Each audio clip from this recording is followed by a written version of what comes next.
다쿠야는 로봇 제조업체 연구원이었다. 그는 대기업 MM 공업의 연구원으로서 그 실력을 인정받아 MM 공업회사 회장 둘째 딸의 사위감 후보로 낙점되어 있었다.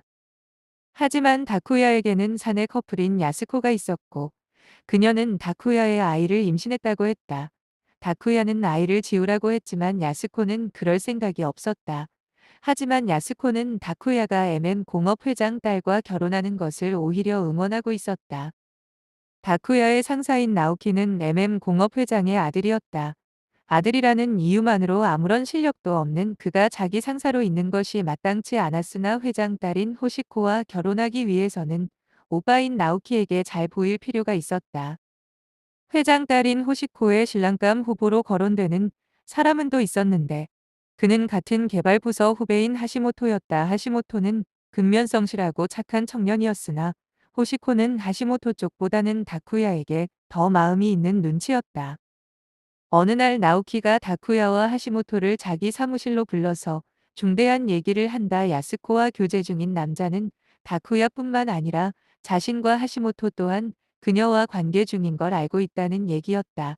그리고 야스코가 임신했다는 사실도 알고 있었으며 아이는 세 남자 중 누구의 아이인지는 현재로서는 모른다고 했다. 다쿠야는 야스코가 양다리가 아닌 삼다리를 걸치는 것에 충격을 받았지만 어차피 자신은 호시코와 결혼하고 싶었으므로 야스코는 다쿠야의 눈엣 가시였다. 하시모토는 야스코와 재미삼아 관계 중이었고 나오키는 야스코의 문란함이 자신에게 걸림돌이었으므로 나오키는 직장 상사로서 그 둘에게 야스코를 살해하자고 제안한다. 하시모토는 굳이 그러고 싶지는 않았으나 자신의 출세를 위해 나오키의 제안에 따른다. 그리고 카드 뽑기를 해서 실제 야스코를 살해할 사람, 그리고 그녀의 시신을 운반할 사람, 그리고 그녀의 시신을 마지막으로 처리할 사람으로 정하자고 했다. 나오키는 트럼프 카드를 꺼내며 제일 높은 카드를 가진 순서로 A, B, C를 정하자고 했고 A는 야스코를 살해할 사람, B는 야스코의 시신을 운반할 사람, C는 야스코의 시신을 처리할 사람이었다. 카드를 뽑았고 나오키는 A에 뽑혀서 야스코를 살해할 사람이 되었다. 다쿠야는 B를 뽑아서 야스코의 시신을 운반할 사람이 되었다. 하시모토는 C에 뽑혀서 야스코의 시신을 처리할 사람이 되었다. 그리고 그 셋은 서로 배신할 것을 우려해서 A, B, C의 실행 계획을 종이에 적고 셋은 지장을 찍는다. 나오키는 얼마 후 오사카로 출장 신청을 내고 야스코를 거기로 데려갈 계획을 짠다. 그리고 거기서 야스코를 살해한 후 오사카와 가까운 나고야까지 그녀의 시신을 밴으로 이동시킨다.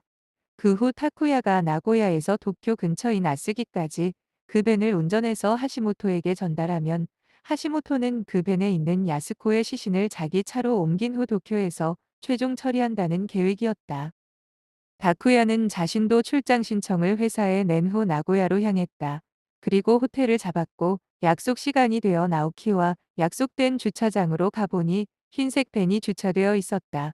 뒷자리에 담요로 둘러싸인 시신이 있는 것을 확인하였고 그는 밴을 몰고 도쿄 근처인 아스기까지 운전해서 간다. 아스기에서 하시모토와 만났고 그 둘은 하시모토의 차에 담요로 둘둘 말린 시신을 운반했다. 그런데 생각보다 무거운 시신을 확인해 보니 시신은 야스코가 아니었고 나오키였다. 둘은 깜짝 놀라 당황했지만 어쨌든 시신을 처리해야 함으로 하시모토에게 시신을 맡긴 후 다쿠야는 나고야로 그 밴을 몰고 돌아온다. 그리고 그 밴은 나오키가 가르쳐준 지정된 곳에 주차시켜 놓고 다시 호텔로 복귀한다. 다음 날 나오키의 사망이 알려졌고 도쿄의 나오키가 거주 중이었던 한 맨션 주차장에서 시신이 발견되었다. 경찰의 수사가 시작되었고 경찰은 주변인들의 관계를 조사한다.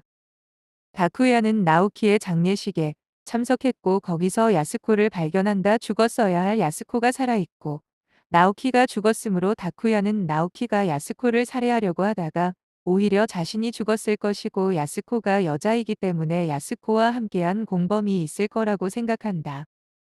하시모토도 그 장례식에 참석했고 조문객들에게는 손수건이 선물로 제공되었다. 하시모토는 다음날 집에서 소포를 받았는데 그 장례식에 참석해 주어서 감사하다는 선물 포장이었고 뜯어보니 만년필과 잉크 세트였다. 하시모토는 그 고급 만년필을 열고 잉크를 주입해서 책상 위에서 몇 글자 끄적여 보았다. 다음 날 하시모토가 출근하지 않자 회사 사람들은 그의 집에 찾아갔는데 하시모토가 책상 위에서 죽은 채로 발견되었다. 과학수사 결과 청산가리 가스 중독으로 사망했는데 옆에 있던 만년필 안쪽에 청산가리가 묻어 있었고 잉크 속의 성분이 청산가리와 반응하면서 청산가스를 발생시켜 하시모토가 즉사한 것이었다. 다쿠야에게도 장례식장에 와주어서 고맙다는 감사 선물 포장이 소포로 배달되었는데 하시모토에게 배달된 그 만년필과 잉크 똑같은 세트였다. 하지만 다쿠야는 그것을 사용하지 않았다. 다음 날 하시모토의 독가스 살해 소식을 들은 다쿠야는 야스코가 자신을 죽이려 했던 세 남자의 계획을 알아차렸고 그 세 남자를 차례차례 죽이려는 것이고 자신이 다음 차례가 될 것이라고 생각한다. 다쿠야는 야스코의 일정을 조사한 후 야스코에게 전화를 걸어 집으로 찾아가겠다고 했고 야스코는 경계했지만 다쿠야를 집 안으로 들인다. 다쿠야는 준비해 온 와인과 초콜릿을 그녀에게 권했지만 야스코는 경계에서 그것을 먹지 않았다. 다쿠야는 그렇게 의심스러우면 자신이 먹어보겠다며 와인과 초콜릿을 그 앞에서 먹어 보인다. 하지만 야스코는 경계를 풀지 않았으며 자신이 찻주전자에 직접 끓인 차를 찻잔에 따라 마실 뿐이었다. 하지만 야스코는 자신이 끓인 차를 마신 후 곧 쓰러졌고 다쿠야가 찻주전자 주둥이 안쪽에 청산가리를 발라놓았기 때문이었다. 다쿠야는 야스코의 그날 일정을 파악한 후 그녀가 집을 비운 때 몰래 들어와 찻주전자 주둥이에 청산가리를 발라놓았던 것이다. 나오키의 집안을 수색하던 경찰은 탁자 위에 타담한 종이가 있는 것을 발견했고 과학수사대에 보냈다. 그 글자는 대부분의 글자가 타서 알아보지 못했으나 거기에는 A, B, C의 실행 계획이 적힌 종이였고 거기에는 D도 쓰여 있었다. 다쿠야와 하시모토가 모르는 D가 나오키의 범행 계획에는 추가되어 있었던 것이다. 하지만 그 나머지 글자는 알아볼 수 없었다.